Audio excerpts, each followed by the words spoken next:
அது உலக மனுஷன் சொல்றான். ஆனா நமக்கு கொஞ்சம் தெரிஞ்சிட்டா பெருசா. அல்லேலூயா. நான் சொன்னல ஒரு நாள் இப்போ சபையில் நான் இதுக்கு மேலேயும் பேசுவேன் அப்படி ஆண்டவர் கேட்ட, நான் இல்லாமல் நீ என்ன பேசுவேன்? இங்கே நேபுகாத்நேச்சர் அப்படிதான். நான் கட்டின மகா பாபிலோன் அல்லவா. நல்லா யோசனை பண்ணிப்பாங்க. இஸ்ரவேல் ஜனங்கள், யூதா ஜனங்களையே இவங்க கையில கொடுத்தாரு.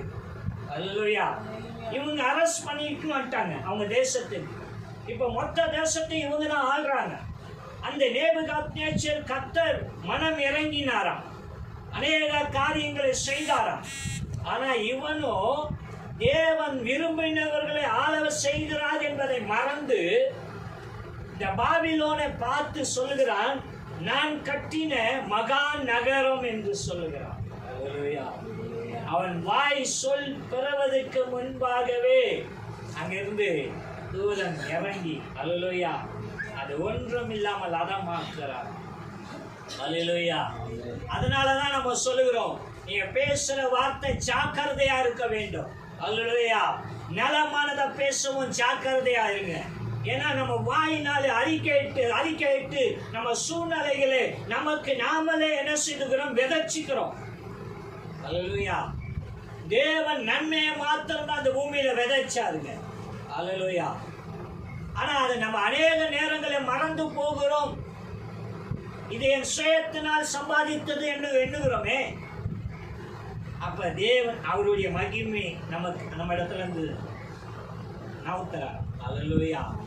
நான் சொல்ல வேதம் சொல்லுகிறது, எப்பெல்லாம் நீ தேவனுடைய வார்த்தையை மிஞ்சி ஒரு காரியம் என்னால் என்று எண்ணுகிறீர்களோ அப்பெல்லாம் தேவன் ஒதுங்கி நிற்பார். அல்லேலூயா. இந்த நேபுகாத்நேச்சரும் அவன் நான் என்னால் உண்டானது என்று சொல்லுகிறார். அல்லேலூயா.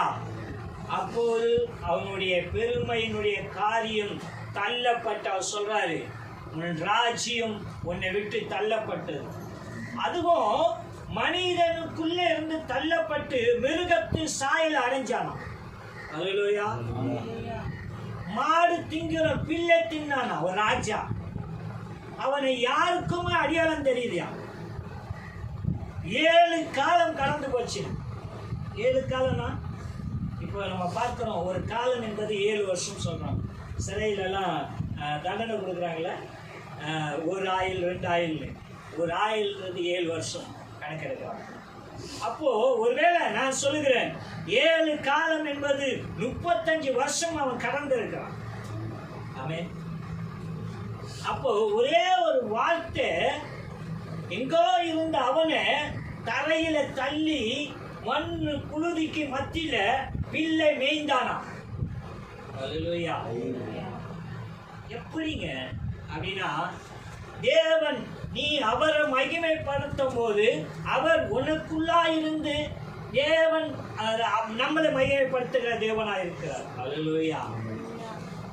ஆனா நாம் அவருக்குள்ள இருந்து பிரிந்து நான் எனது சொல்லும் போது அல்லேலூயா அங்க என்ன படுகுதுன்னா தேவன் தனித்து போகிறனால நம்ம சோதிக்கப்படுகிறோம். அல்லேலூயா.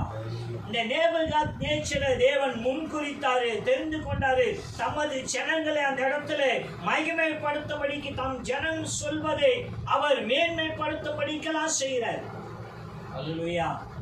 ஆனா இந்த மனுஷனுக்குள்ள நான்ற எண்ணம் வந்து ராஜாவா இருந்த அவர் மாறி மனுஷனுடைய உருவம் மாறி அவங்க ஜனத்தை யாருக்குமே அவர் அடையாளம் தெரியலையா. ஒரே ஒரு வார்த்தை. அல்லேலூயா. நான் அதுதான் சொல்லுகிறேன். நீங்க பேசும்போது கூட சிரிப்புக்கோ கிண்டலுக்கோ, ஏன்னா இன்னைக்கெல்லாம் ரொம்ப சந்தோஷமா இருக்கிறோன்னு ஒரு வார்த்தையை பேசுவோம். அந்த வார்த்தை மன கஷ்டத்தை உண்டு பண்ணும். அல்லேலூயா. அப்ப அந்த வார்த்தை என்ன செய்யணும், அதை விதைக்க செய்யும். அல்லேலூயா. அதனாலதான் கர்த்தர் சொன்னாரு, நீ ஒரு வீட்டுக்கு போகும்போது அவங்களை நீ ஆசீர்வதிக்கப்படுவாய். ஒன்னால் ஆசீர்வதிக்கப்படுறதுனால அவங்க ஆசீர்வாதம் வந்து சேரும். அல்லேலூயா. நீ ஆசீர்வதிக்கிறவள நான் ஆசீர்வதிப்பேன். அல்லேலூயா. ஆமென். அப்ப அந்த ஆசீர்வாதம் என்ன செய்யும் அப்படின்னு சொன்னா, ஒருவர் ஆசீர்வதிக்க நீங்க மறந்து போகிறோம். ஒருவர் பார்த்தோன்னு ஸ்தோத்திரம் சொல்வதை ஏன் பழகி கொண்டோம்? இங்க இல்லைங்க, முஸ்லிம்காரன் சலாம் அலைக்கும், இந்துக்கள் வணக்கம், இதெல்லாம் ஏன் சொல்லணும்னா கடவுளுக்கு நன்றி உங்களை காண செய்தாரு. ஆனா இன்னைக்கு அப்படி இல்லை. ஹாய், அதுல நடுவில் வர ப்ரோ, எங்க வந்த ப்ரோன்னு வந்துச்சான்னு தெரியல. ஹாய் ப்ரோ, என்ன அழகு, எங்க இருந்து வந்தது. அப்போ நம்ம எதை நோக்கி போறோம்னா, அப்படியே ஒரு மேன்மை, ஒரு மகிமை சொல்லக்கூடாது. நம்பிக்கை இல்லாத ஒரு இதை தேடி போயிட்டு இருக்கோம். அல்லேலூயா. ஆனா தேவன் அப்படிப்பட்டவர் அல்ல. அவர் சொல்லுகிறார், தாழ்மை உள்ளவனுக்கு மேன்மையை கொடுக்கிறார். அல்லேலூயா. தாழ்மை உள்ளவனுக்கு மேன்மை கொடுக்கிறார், பெருமை உள்ளவனுக்கு எதிர்த்து நிற்கிறார். அல்லேலூயா. இந்த மனுஷன் சொன்ன ஒரே ஒரு வார்த்தை, உப்பரத்துக்கு மேல நின்று மகா நகரமாகிய பாபிலோனுக்காக நான் கட்டின மண்டபம் என்று சொல்லுகிறார். அல்லேலூயா. அவன் தள்ளப்பட்டு விழுந்தானாம் ஒரே ஒரு வார்த்தை. நம்ம வாழ்க்கையில நான் அதுக்காக தான் சொன்னேன், நல்ல வார்த்தைகளை பேசுங்க, விசுவாசமான வசனத்தை அறிக்கை செய்யுங்க, நிச்சயமாக வாழ்க்கையில இருக்கிற எல்லா விஷயமும் மாறும். என்னையா எல்லாரும் வாழ்ந்துட்டானே, எல்லாரும் போதும் இல்ல, எல்லாரும் இன்னைக்கு மாயையில மயங்கி நிக்கிறோம். நாங்க முன்னாடி வாசிச்சோம் பாத்தீங்களா பிரசங்கி, அது முடிஞ்ச வீட்டுல போய் வாசிங்க, அதுல நிறைய நமக்குள்ள இருக்கிற காரியங்கள் சொல்லப்பட்டிருக்கு. அல்லேலூயா. எதற்காக அப்படி சொன்னா, நாம் யார் நமக்கு தெரிவதற்காக. நம்ம பூமியிலையும் ஆசீர்வாதமா இருப்போம், தேவனுடைய ராஜ்யத்திலே ஆசீர்வாதமா இருப்போம். அல்லேலூயா. அந்த உலகத்தை தான் தேவன் நமக்கு தந்திருக்கிறார். நம்மளை நெருக்கி ஒருக்கி நம்மளை ஒன்றுமில்லாமல் ஆட்பது தேவனுடைய சித்தம் இல்லை. நம்மளுடைய வாயின் வார்த்தையோ நம்மளை அறியாத ஏதோ ஒரு காரியமை என்ன செய்யுதுன்னா தேவனுக்கு விரோதமாகவே மாற்றுது. அல்லேலூயா. சரி, அதுல எடுத்து 32 34 வரைக்கும் வாசிங்க. தள்ளப்படுவார், வெளி மிருகங்களோடு சஞ்சரிப்பார், மாடுகளைப் போல் புல்லை மேய்வார். இப்படியே உன்னதமானவர் மனுஷருடைய ராஜ்யத்திலே ஆளுகை செய்து தமக்கு சித்தமாய் இருக்கிறவனுக்கு அது கொடுக்கிறார் என்பதை நீ அறிந்து கொள்ள மாட்டோம். 7 காலங்கள் உன்மேல் கடந்து போகும் என்று உனக்கு சொல்லப்படுகிறது என்று விரும்பினது. அந்நேரமே இந்த வார்த்தை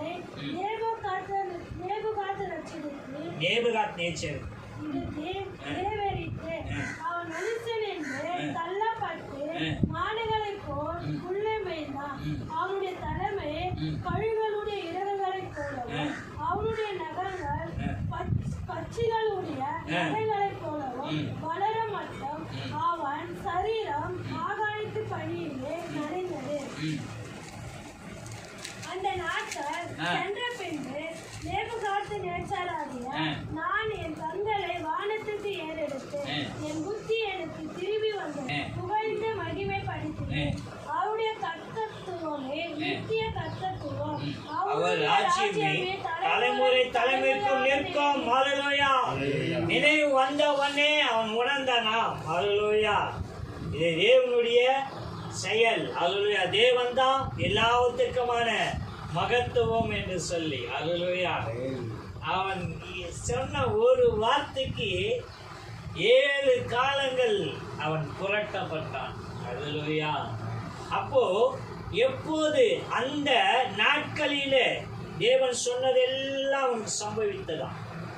ராஜ அரண்மனையில சுகபுகமாக நல்ல உணவுகளை சாப்பிட்டு கொண்டிருந்தவன் அவன் என்ன செஞ்சிட்டான், மாடு போல பிள்ளை மேய்ந்தானான். அல்லேலூயா. மிருகத்துக்கான ஒத்த முகங்கள், விரல்கள், முடிகள் எல்லாம் மாறியதான். அல்லேலூயா. ஆனால் காலங்கள் முடியத்தக்க அந்த நாட்கள் அவன் நினைவு வரும்போது உன்னதத்தின் தேவனை நோக்கி பார்த்தான். அல்லேலூயா.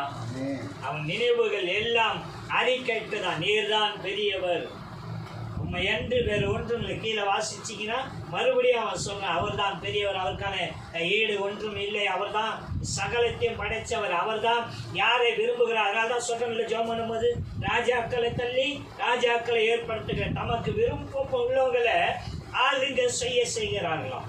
அல்லேலூயா தேவன், அல்லேலூயா. ஆனா இன்னைக்கு அநேகர் அந்த இடத்துக்கு வந்தோன்னு நான் யார் என்று மறந்து போகிறார்கள். அல்லேலூயா. ஜனத்துக்கான நன்மைகளை செய்வது இல்லை. அல்லேலூயா. இந்த ராஜாவோ அந்த காரியங்களை கடந்து போகும்படிக்கு தேவன் செய்தார். அல்லேலூயா. அவர் சொன்ன வார்த்தையே முதல்ல சொல்றாரு, நீ இதை செய்யாத என்று சொல்லி. அவன் மீறி செஞ்சபடினால் அதற்கான தண்டனையை அவன் அனுபவிக்கிறான். இரண்டாவது, அந்த காலங்கள் முடிந்து நீ மாறுவாய் என்று சொன்ன வார்த்தையை அந்த காலகட்டங்களை கர்த்தர் கண்டிப்பா செய்யறார். அப்படின்னா அவர் எப்போதுமே நமக்கு நன்மை செய்கிறவரா தாங்க இருக்கிறார். ஆனா நமக்கு தான் சில விஷயங்கள் புரிவதில்லை. சரி, எடுத்து வாசிப்போம். அது 5ஆம் அதிகாரம் 23ஆம் வசனம். பரலோகத்தில்